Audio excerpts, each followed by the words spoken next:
却包秒索，都重要的，都靠包秒索，都看呀的，不多对，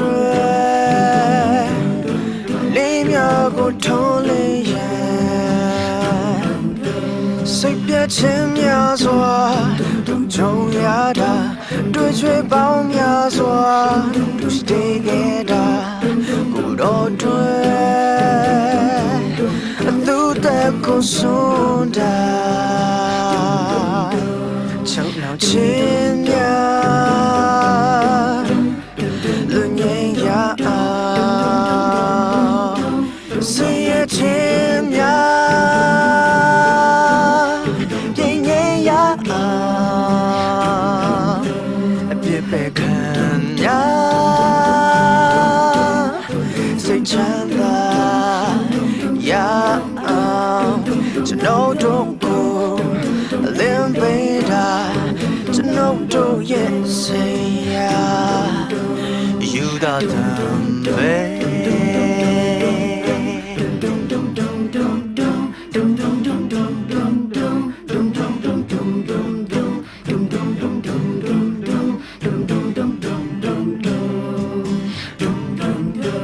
随便牵呀索，都重要的，对却包秒索，都是第一的 ，crypto 对，都的故事的，人家钱啊片，都三多个，这第二童年，都随便说吧，把奖励。把奖励，就让千呀，轮年呀，岁月千呀，变年呀，别被看呀，谁真了呀？这脑中苦，连背的，这脑中也是呀，有到的美，有到的美，有到的美。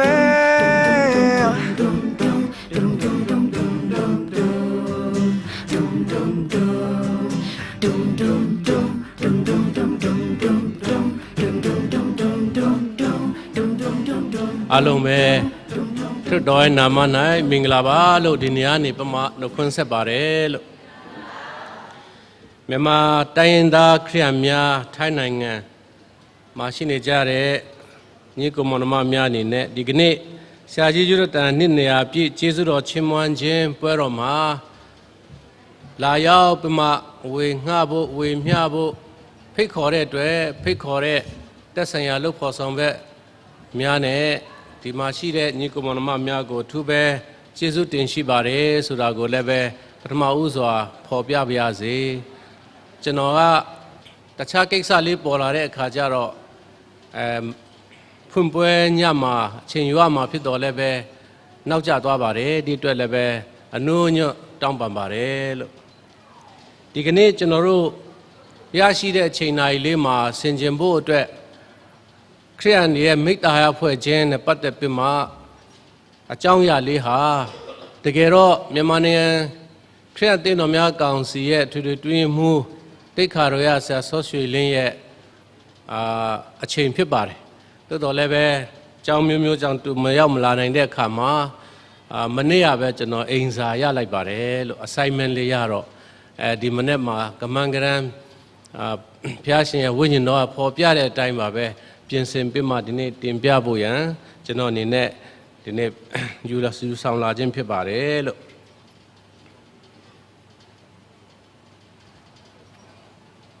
မိတ္တဟာယအဓိပ္ပာယ်ဟာဘာလဲပထမဦးစွာမိတ္တဟာယဖွဲ့ခြင်းအကြောင်းကိုကျွန်တော်မပြောခင်မှာမိတ္တဟာယဆိုတာဘာလဲမိတ္တဟာယအကြောင်းပေါ့နော်ဆိုတော့ခရစ်ယာန်တက်တာဟာမိတ္တဟာယနဲ့မကင်းဘူးလူတယောက်ဟာခရစ်တော်ကိုမတိသေးတဲ့အချိန်မှာ တယောက်တည်းနေကောင်းနေပါလိမ့်မယ်အထီးကျန်ဆန်ဆန်နဲ့နေကောင်းနေပါလိမ့်မယ်သို့တော်လည်းပဲခရစ်တော်ကိုသိရှိလိုက်ပြီဆိုတာနဲ့နော်မိတ္တဟာယဖွဲ့ဖို့ဆိုတာသူ့ရဲ့အလိုလိုပေါ်ပေါက်လာတဲ့အရာတစ်ခုဖြစ်ပါတယ်အနှစ်သာရလေးကပထမအဦးဆုံးတွေ့ရတဲ့ကျမ်းစာမှာတွေ့ရတဲ့နှစ်သာရလေးကဘယ်မှာတွေ့ရလဲဆိုတော့တမန်တော်ဝုဒ္ဓအခန်းကြီး2ငယ်42ကနေ40ခွန်အထူးသဖြင့်42ပေါ့နော်အဲ့ဒါကိုဒီတကွဖတ်ကြရအောင်လို့ထိုသူတို့သည်တမန်တော်တို့၏ယောဝါဒကိုခံလက်တောင်းတင်းဖွဲ့ခြင်းမုန်းကိုဖဲ့ခြင်းပထနာပြုခြင်းတို့ကိုအမြဲဆောင်ရွက်၍နေကြ၏ဒီပုဂ္ဂိုလ်တွေဟာဟိုတုန်းကကိုယ်အိမ်နဲ့ကိုယ်နေကြတယ်ကိုယ်အစုနဲ့ကိုယ်နေကြတယ်အပေါင်းအသင်းမလုပ်ကြပါဘူးသို့တော်လည်းပဲခရစ်တော်ရဲ့ဝမ်းမြောက်ပွဲသရင်ကောင်းခရစ်တော်ဘုရားရှင်ပြန်ထမြောက်ခြင်းအကြောင်းကိုသိရှိပြီးတဲ့အခါမှာမိမိတို့ရဲ့ကယ်တင်ရှင်တွေနဲ့လုံးဝအကျွေးမဲ့လက်ခံပြီးတဲ့နောက်ပိုင်းမှာအချင်းချင်းတို့သည်စုယုံပြီးတဲ့ကာလနော်တမန်တော်တို့ရဲ့ဆုံးမဩဝါဒကိုခံယူပြီးမှပေါင်းတင်ကြရတယ်မုံကိုဖဲ့ခြင်းဆိုအတူတူတကွအလှုပ်လှုပ်ကြရတယ်ပထနာပြုခြင်းအတူတူတကွဆုတောင်းကြရတယ်ဝတ်ပြုကြရတယ်ဒါဒီကွိုင်နိုနီယာလို့ခေါ်တဲ့ဒီ Greek ဘာသာလို့ကွိုင်နိုနီယာလို့ခေါ်တဲ့နှစ်တာရပဲဒါကြောင့်ဒီနေ့ဒီမှာရောက်ရှိလာကြတာဟာလည်းပဲမိတ္တဟာယတစ်ခုပဲဖြစ်ပါတယ်နော်ဒီနေ့ကျွန်တော်တို့ဒီကိုရောက်လာကြခြင်းဒီနှစ်ချင်းဖြစ်လို့မဟုတ်ပါဘူး Presbyterian ဖြစ်လို့မဟုတ်ပါဘူး Methodist ဖြစ်လို့မဟုတ်ပါဘူး AG ဖြစ်လို့လည်းမဟုတ်ပါဘူးညီကိုတင်းသူတင်းသားတွေဖြစ်လို့မဟုတ်ပါဘူးခရစ်တော်ကြောင့်သာလျှင်ဒီမိတ္တဟာယဖြစ်ပေါ်လာခြင်းဖြစ်ပါတယ်လို့ဒါကနဦးတင်းတော်များမှာတွေ့နေရတဲ့မိတ္တဟာယသဘောတရားလေးဖြစ်ပါတယ်နောက်ပုံကိုကြည့်မယ်ဆိုလို့ရှိရင်လည်းဒါမိတ္တဟာယဆိုတဲ့အဓိပ္ပာယ်လေးပေါ်ပါတယ်ပုံတစ်ချက်ပြပါအောက်မှာရှိတယ်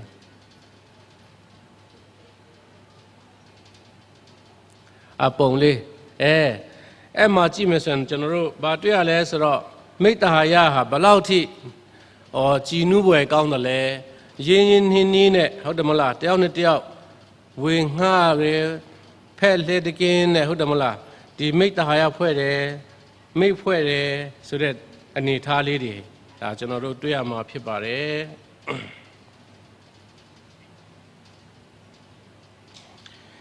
ဂရိစကလုံးကွိုင်နိုနီယာဆိုတဲ့အဓိပ္ပာယ်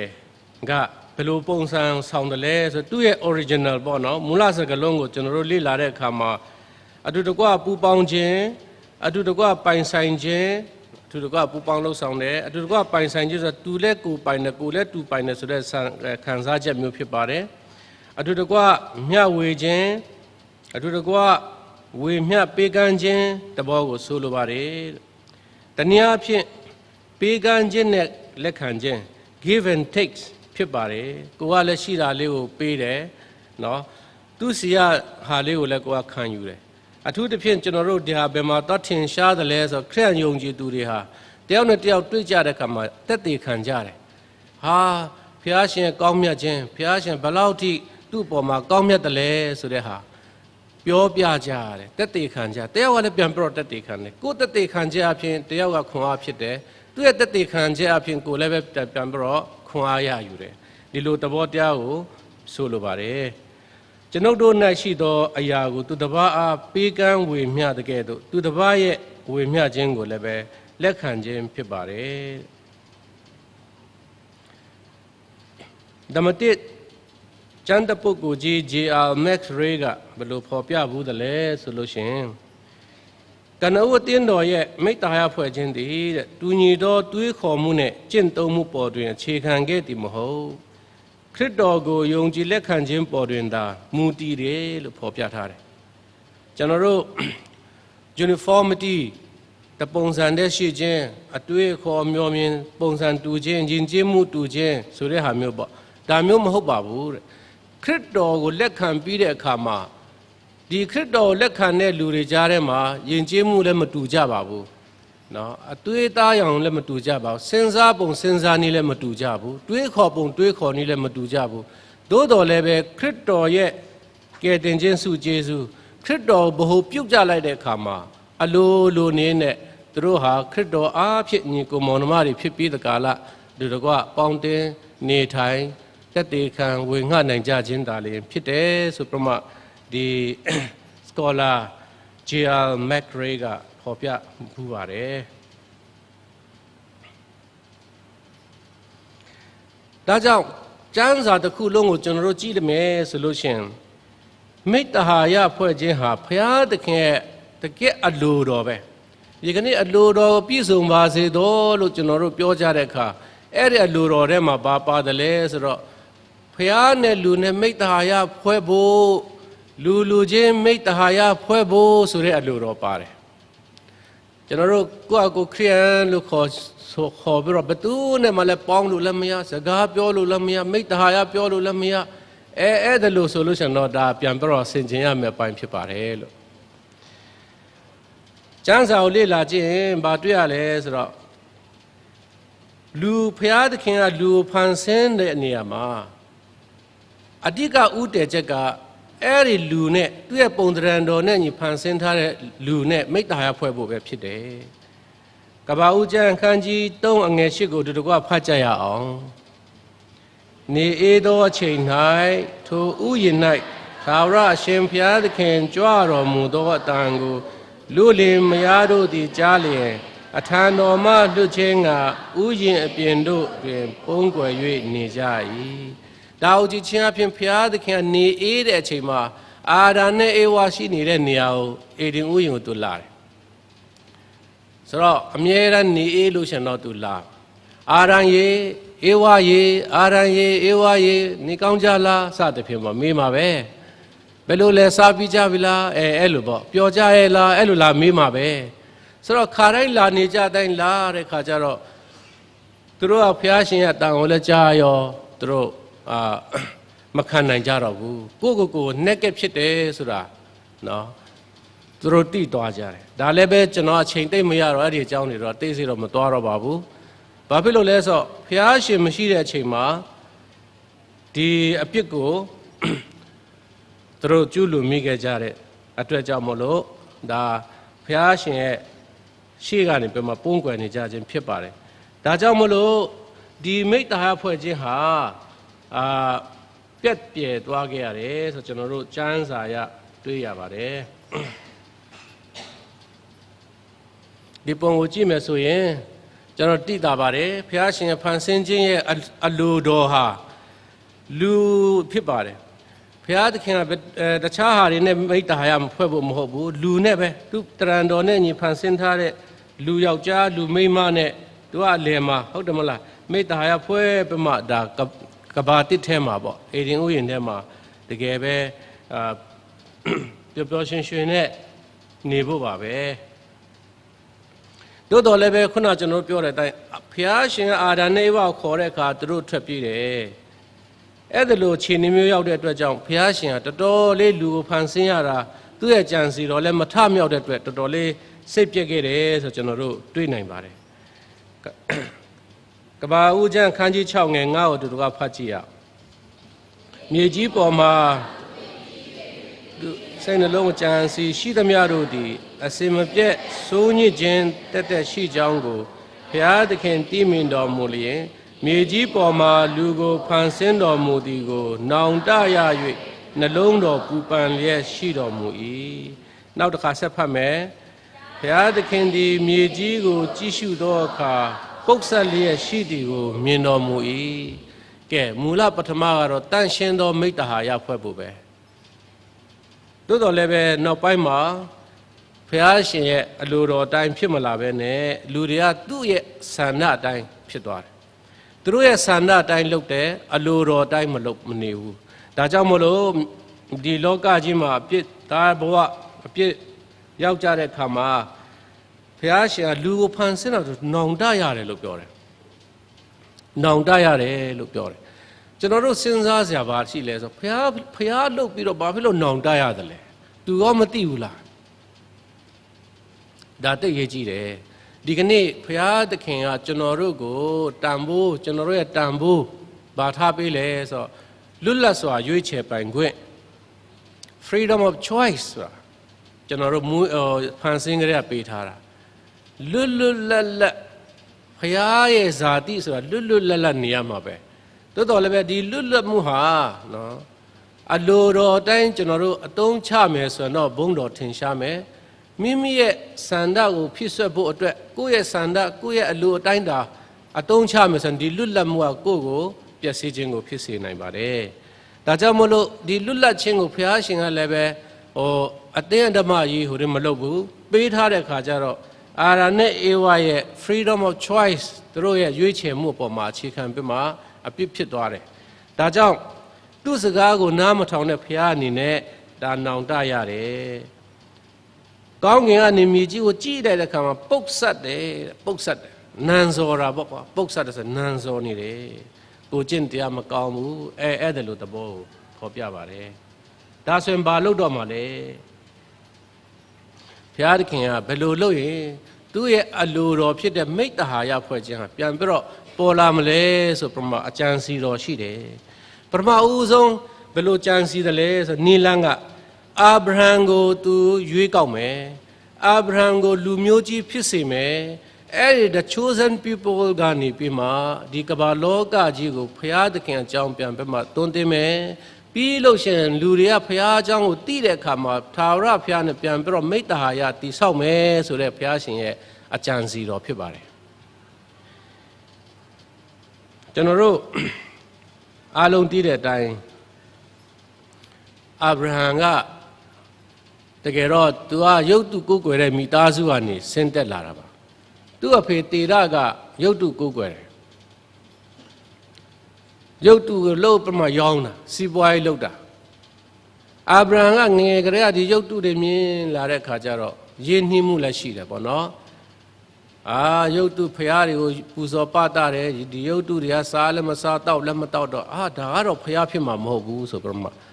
စိတ်ထဲမှာသာဝရဖျားအသက်ရှင်တဲ့ဖျားကိုလိုက်ရှာခြင်းနဲ့စိတ်ဆန္ဒဆိုရှိဖျားကိုရှာတဲ့အတွက်ကြောင့်ဖျားသခင်ကလည်းပဲအတွေ့ခံတာဒါလည်းသိရေးကြည့်ပါတယ်ကျွန်တော်တို့ဖျားကိုရှာခြင်းနဲ့စိတ်ဓာတ်ရှိမှဖျားသခင်ကအတွေ့ခံတဲ့ဖျားဖြစ်တယ်ဖျားကိုမရှာခြင်းတွေ့ကာလပတ်လုံးဘေးနားမှာရှိတဲ့ဖျားကိုတောင်ကျွန်တော်တို့မမြင်နိုင်ပါဘူးဒါကြောင့်အာဗြဟံကသူ့ရဲ့နှလုံးသားထဲမှာစိတ်ဝိညာဉ်ထဲမှာသာဝရဖျားဟာဘယ်လိုဖျားမျိုးပါလဲလို့သူတောင်းတနေတဲ့အချိန်မှာအာဗြဟံဆိုပြမဘုရားရှင်ကသူ့ကိုခေါ်တယ်သူ့အပြင်လူမျိုးကြီးဖြစ်စေမယ်တဲ့နော်ဒါကပ္ပဦးကျမ်းခန်းကြီး7ငယ်3ကိုကြည့်ရင်ဖော်ပြထားပါတယ်အချို့အပြင်ပြောရမယ်ဆိုတော့အာဗြဟံအပြင်ဣသရေလလူမျိုးတွေဖြစ်လာတယ်ပေါ့နော်အိုက်ဇက်ပြီးမှဂျာကုပ်ပြီးတော့တား12ပါးနဲ့အဲ့လိုပေါ့12ကနေပြီးမှဣသရေလလူမျိုးတွေဖြစ်လာဣသရေလလူမျိုးတွေကတကယ်တာဝန်ကျေသလားဘုရားရှင်အလိုတော်ဒီကမ္ဘာလောကမှာပြည့်စုံဖို့အတွက်ဣသရေလလူမျိုးတွေကရောတာဝန်ကျေသလားကျွန်တော်တို့ဒီကျမ်းစာကိုဖတ်ကြည့်မယ်ဆိုတော့တာဝန်ကျေသလားမကျေဘူးလားဆိုတာပေါ်ပါတယ်ကျွန်တော်တို့ကျမ်းပိုက်ဖတ်ရအောင်ကဲဖတ်မယ်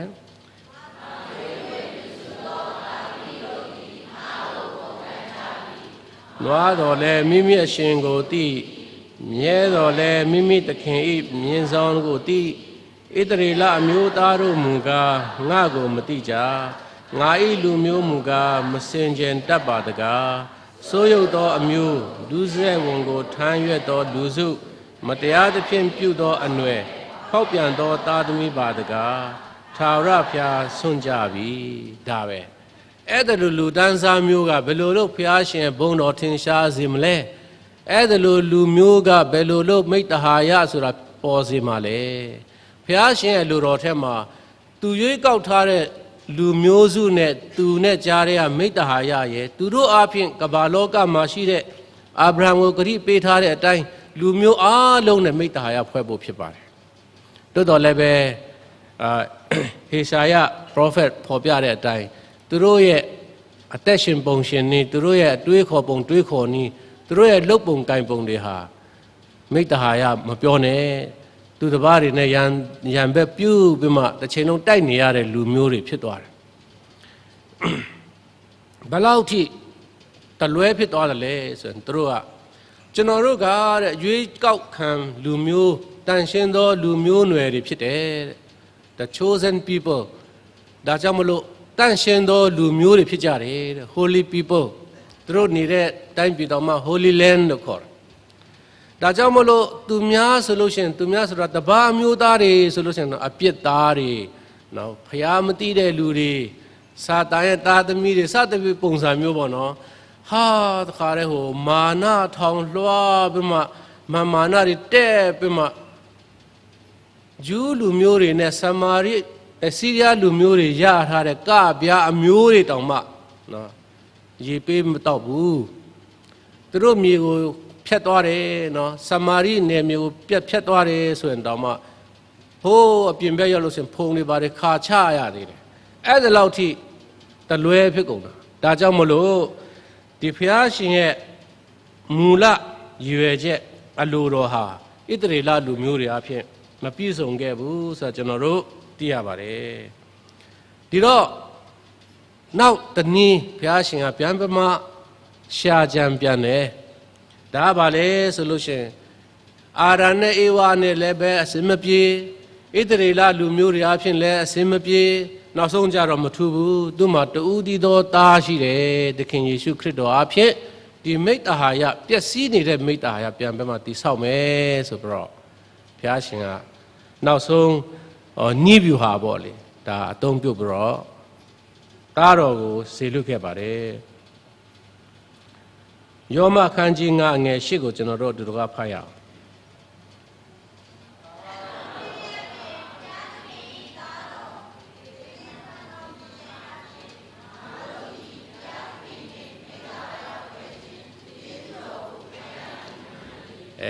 ဟုတ်ပြီကျွန်တော်တို့ဟာ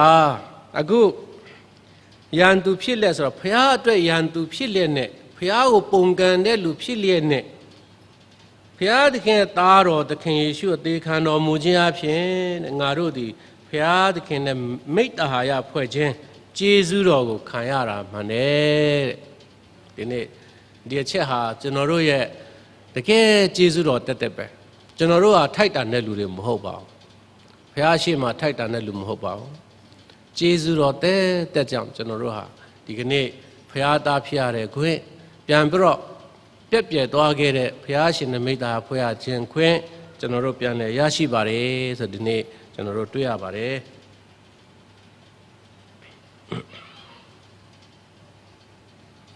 ဒါကြောင့်ခရစ်တော်ကတော့အမှုပြီးပြီတဲ့ဘုရားသခင်နဲ့လူတွေကြားထဲမှာပြတ်တောက်သွားတဲ့မိတ္တဟာယပြန်ပြီးမှအတွေးတော်အဖြစ်ပြန်ပြီးတော့ကျွန်တော်တို့ပြန်ဆက်တွေ့ရတဲ့အခွင့်ကျွန်တော်တို့ရပါပြီခရစ်တော်ဟာဒီလောကမှာသူလှုပ်တင်လှုပ်ထိုက်တဲ့အရာသူ့ရဲ့ခမဲတော်ဘုရားရဲ့အမှုတော်မြတ်ကိုအစလည်းဆုံးတိုင်အောင်တစ္ဆာရှိစွာနဲ့အစီခံပြမအပီးတိုင်အောင်သူလှုပ်ခဲ့ပြီအမှုပြီးပြီဆိုတော့ကျင်ညာပြီးသားဖြစ်ပါတယ်ဒီကနေ့တိုင်အောင်ဒီကနေ့ခရစ်တော်အကြောင်းကိုမသိနာမလည်သေးသောသူမြောက်များစွာတို့သည်သူတို့ဒီအကြောင်းတွေကိုဒီကျေးဇူးတရားတွေဘုရားရှင်ကောင်းမြတ်ခြင်းတွေဒီကဲတင်ခြင်းတဘောတရားတွေမိတ္တဟာယအကြောင်းသူတို့နားမလည်ကြသေးဘူးဒါကြောင့်ဒီကနေ့မသိသေးသောသူတွေကိုလည်းပဲသာရဘုရားကတူးချင်းဖိတ်ခေါ်လျက်ရှိတယ်ကျွန်တော်တို့တွေ့ရပါတယ်ကျွန်တော်တို့ဘုရားကိုရှာမယ်မရှာဘူးဆိုရင်ကျွန်တော်တို့ဘုရားသားသမီးမဖြစ်နိုင်ဘူးဘုရားကိုကျွန်တော်တို့ရှာမှတွေ့မယ်တွေ့တဲ့အခါကျမှဘုရားကကျွန်တော်တို့ကိုလည်းတည်မယ်